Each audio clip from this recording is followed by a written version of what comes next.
A steady quarter-on-quarter rebound in tech staffing has continued across the Irish landscape. We've seen continued investment in transformation, change, and more specifically digital initiatives, broadly across all industries and company sizes. While still conservative compared to 4 to 5 years ago, renewed investment in technology spend has caused an upsurge in demand for tech professionals for project-specific work. PMO, cloud, cyber, and data are leading the way in terms of growth numbers. This growth has been evenly distributed across both the contract and permanent markets. It has had a positive influence both in terms of project-specific spend and overall market confidence in employee growth numbers. Given the changing landscape around recruitment offerings, employers now have a much more flexible choice of ramping up or down as and when required to suit rapidly changing market conditions.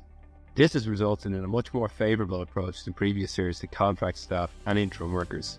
There has been strength in demand across data, engineering, cyber, and emerging tech as companies seek to enhance internal teams. This has resulted in a positive shift in employment within these areas.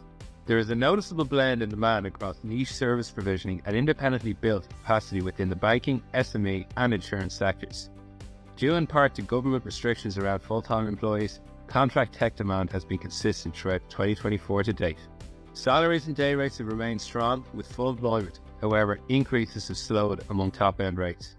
Given the competitive landscape, robust rates and salaries have emphasised the industry's need to hire and retain talent. This trend looks likely to hold strong until at least the end of the year.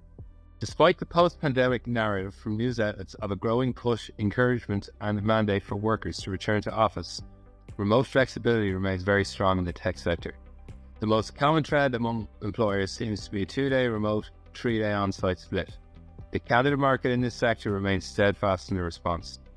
Companies failing to offer flexibility in this department appear to narrow the prospective candidate pool significantly.